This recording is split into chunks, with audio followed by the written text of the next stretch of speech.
So I finally finished my composting toilet build, and I'd like to share with you all of the parts that I used and how I did it, and give you a quick little walkthrough on how it all works. Here's a quick parts rundown of everything I used. I got some 3/4 inch MDF. Wish I had used plywood, but I can waterproof this later. Just glued up the box with some wood glue, made a little rope handle. I've got the Nature's Head urine bottle here. You can buy these standalone. On top, I've got a nice elongated toilet seat. It's a soft close. Look at this. Look at the way it closes. Wow. I do wish I had gotten a round toilet seat because they take up a little less space, but the elongated looks great. Now on the back, we've got a little piano hinge. Obviously, I'm not the best woodworker, but this works. Now going under the lid, we get the most interesting part, and that's the urine diverter from the JohnnyCompostToilets kit. Now there's two main ways to use this. You can either mount it directly on a bucket and use a toilet seat like the luggable loo that snaps onto your 5-gallon bucket, or you can do what I've done here and mount it onto the top of an enclosure, and then that will feed into the bucket. So all composting toilets need a fan to prevent any smell, and thanks to the magic of 3D printing, Johnny Compost gave us a very clever vent here. It connects to the front of the diverter, and he gives you some piping to run exhaust out the side of your composting toilet. Last but not least, we've got a 5-gallon bucket. That's it, you poop in the bucket. The first thing we need to do is prepare our bucket. Now the kit that I bought comes with a template that tells you how to cut your bucket to fit the urine diverter exactly. So we're gonna tape that onto the bucket and grab our tin snips and start cutting away. Now cutting through this thick plastic is pretty hard with tin snips, I'm not gonna lie. But if you believe in yourself, you can do it. You can do it. I found that cutting off big chunks at a time as you go made this process much easier. Oh yeah, look at that, perfect fit. The next step is to remove the bucket handle. Be a little careful, we want to save these holes so that we can secure the bucket later. Getting rid of the handle should be easy enough with a pair of pliers.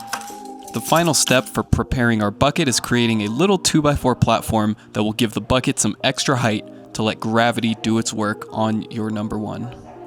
Now the most important part of this process, plans. Make sure you have a detailed plan with all of your parts measured out before cutting anything. Now I'm far from a master woodworker, so please watch some other videos on building cabinets and drawers, but some advice that I will give is use a fine-toothed saw blade. I used a 60 tooth. A finer toothed saw blade will give you a finer edge on your cuts, and the cheapest speed square that I could find really helped a lot in getting me some nice straight lines. Speaking of not being a master woodworker, I actually used my circular saw to cut some rabbets on my boards, which worked surprisingly well. Using this rabbet joinery made it really easy to cut and really easy to clamp this box up all by myself. Once you've tested the fit of all of your panels, it's time to mount that toilet seat. Once you've mounted your toilet seat, open it up and trace the inside. Drill some holes in this inner tracing to give your saw a good starting place. I used a reciprocating saw for this, but a jigsaw is really the tool for the job. I just didn't have mine with me. After finishing the cutout, I did yet another test clamp and drilled a hole through the side of my box for the exhaust tubing, making sure to sand down the rough edge from the hole saw. Oh god, okay. Is a valid reaction to have when you're about to do your glue up. Gluing is so permanent, but doing lots of test clamps beforehand ensures that everything will be fine.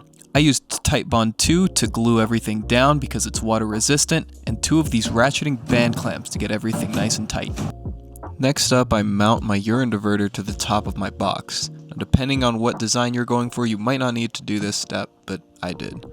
Next, I trace the outline of my liquids container onto the box. I make the outline a little bit larger with this ruler and lift it up an inch so I add a little curb.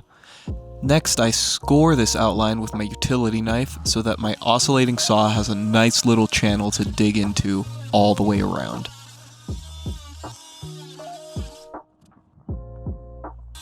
Unfortunately, I didn't make this hole large enough and my liquids container was not able to come out, so I had to hit those edges with the oscillating saw once again. Next, I fitted my piano hinge and just cut some little recesses for the toilet hinges. And finally, finishing this all off by figuring out what angle I wanted my exhaust attachment to exit at, and then creating a nice airtight plastic weld on that with some PVC primer. And there you have it, my custom composting toilet. Hey guys, thanks so much for checking out this video. If you enjoyed it, don't forget to like, subscribe, and hit the bell button for new videos every Thursday. And if you want to learn more about the bus conversion process, or you just enjoy watching us do it, feel free to watch some more of our videos, over here, or over here.